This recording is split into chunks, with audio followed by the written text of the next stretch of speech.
Hey friends, I'm back with some Jack and Annie.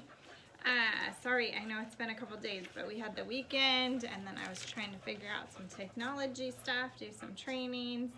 So I'm back, chapter 10 of Pirates Past Noon, Treasure Again. Annie found her voice first. The M person, she whispered. Yes, I'm the M person, said Morgan. Where are you from? Asked Jack. Have you ever heard of King Arthur? Said Morgan.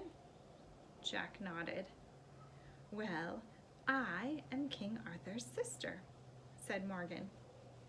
You're from Camelot? Said Jack. I've read about Camelot. What did you read about me, Jack? Asked Morgan. You're a witch? Morgan smiled. You can't believe everything you read, Jack. But are you a magician? Said Annie. Most call me an enchantress, but I'm also a librarian, said Morgan. A librarian? Said Annie. Yes, and I've come to the 20th century, your time, to collect books. You are lucky to be born in a time with so many books. For the Camelot Library? Asked Jack. Precisely, said Morgan. I travel in this treehouse to collect words from many different places around the world and from many different time periods. Did you find books here? Said Jack. Oh yes, many wonderful books. I want to borrow them for our scribes to copy. Did you put all the bookmarks in them? Said Jack. Yes. You see, I like the pictures in the books. Sometimes I want to visit the scenes in the pictures. So all the bookmarks are places I wish to go. How do you get there? Asked Annie. I placed a spell on this tree, said Morgan. So when I point to a picture and make a wish, the treehouse takes me there. Oh, I think you dropped this in the dinosaur time, said Jack. He handed the gold medallion to Morgan. Oh, thank you. I wondered where I'd lost it, she said. She put the medallion into a hidden pocket in her cape. So can anybody work this spell? Asked Jack. Anybody who tries it? Oh dear, no, not just anybody, said Morgan. You two are the only ones besides me to do it. No one else has ever even seen my treehouse before. Is it invisible? Said Annie. Yes, said Morgan.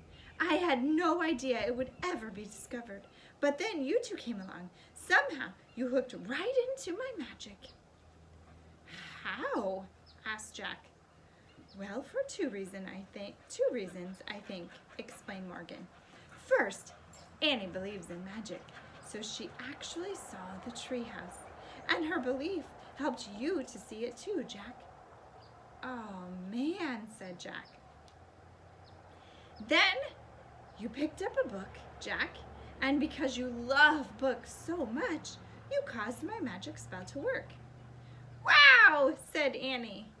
You can't imagine my dismay when you started to take off to dinosaur times. I had to make a very quick decision, and I decided to come along.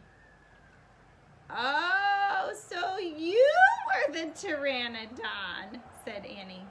Morgan smiled. And the cat, and the knight, and Polly, said Annie. Yes, said Morgan softly. You were all those things to help us? Asked Jack. Yes, but I must go home now. The people in Camelot need my help. You're leaving? Whispered Jack. I'm afraid I must, said Morgan. She picked up Jack's backpack and handed it to him. Jack and Annie picked up their raincoats. It had stopped raining now. You won't forget us, will you? Asked Annie as they put their raincoats on. Never, said Morgan. She smiled at both of them. You remind me too much of myself. You love the impossible, Annie, and your love and of knowledge, Jack. What better combination is there? Morgan Le Fay touched Annie's forehead gently, and then Jack's. She smiled. Goodbye, she said. Goodbye, said Annie and Jack. Annie left the treehouse first. Jack followed. They climbed down the rope ladder for the last time. They stood below the oak tree and looked up. Morgan was looking out the window. Her long white hair blew in the breeze. Suddenly, the wind began to blow. Can you guys see Morgan leaning out the window to wave to them? There they are down there at the bottom by my fingers. The leaves began to shake. A loud whistling sound filled the air. Jack covered his ears and squeezed his eyes shut. Then everything was silent. Absolutely silent. Jack opened his eyes. The treehouse was gone. All gone. Absolutely gone. Jack and Annie stood a moment, staring up at the empty oak tree, listening to the silence. Annie sighed. Let's go, she said softly. Jack just nodded. He felt too sad to speak. As they started walking, he put his hands into his pockets. He felt something. Jack pulled out the gold medallion. Look, he said. How did... Annie smiled. Morgan must have put it there, she said. But how? Magic, said Annie. I think it means she'll be coming back. Jack smiled. He clutched the medallion as he and Annie took off through the wet, sunny woods. As they walked, the sun shined through the woods, and all the wet leaves sparkled. Everything, in fact, was shining. Leaves, branches, puddles, bushes, grass, vines, wildflowers, all glittered like jewels, or gleamed like gold. Annie had been right, thought Jack.